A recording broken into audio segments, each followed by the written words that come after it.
We live in a society obsessed with music. We use music to worship, tell stories, to celebrate, to work, exercise, declare our love, and sometimes our hatred, and arguably, most importantly, to dance. And of course, we play music ourselves because, well, it's a pleasant thing to do.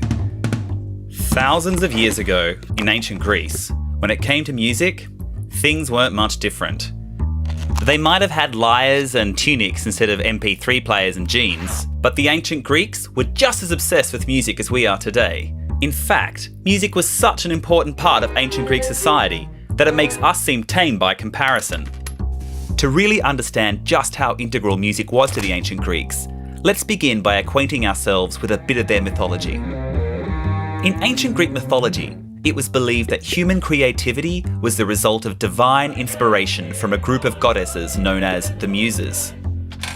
While scholars have argued over the years that there are anything between 3 and 13 muses, the standard number accepted today is 9. Each muse oversees her own specific area of artistic expertise, ranging from song and dance to history and astronomy. It might seem strange to categorise history and astronomy as creative pursuits, but the ancient Greeks saw these disciplines as more than just school subjects. These were the hallmarks of civilization in what, to their eyes, was a pretty barbaric world.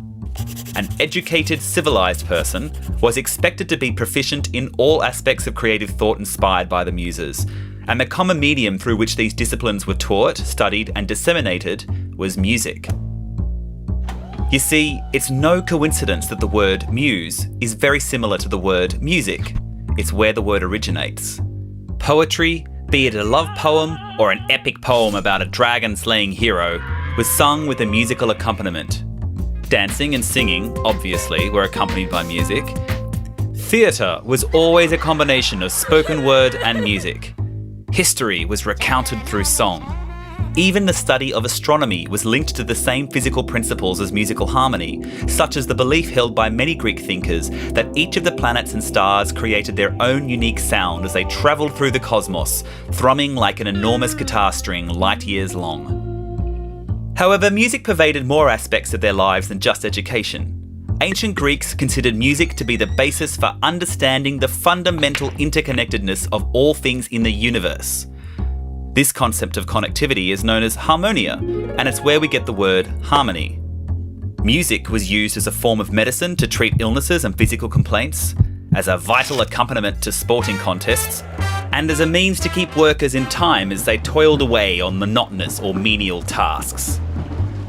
One of the most important applications of music in ancient Greek society is found in the belief that music can affect a person's ethos.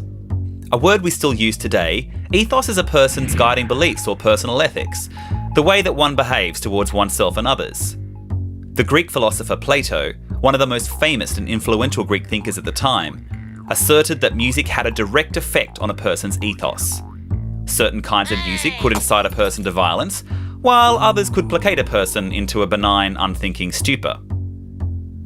According to Plato, only very specific types of music were beneficial to a person's ethos. One should only listen to music that promotes intelligence, self-discipline, and courage, and all other kinds of music must be avoided. Furthermore, Plato fervently denounced any music that deviated from established musical conventions, fearing that doing so would lead to the degradation of the standards of civilization, the corruption of youth, and eventually, complete and utter anarchy.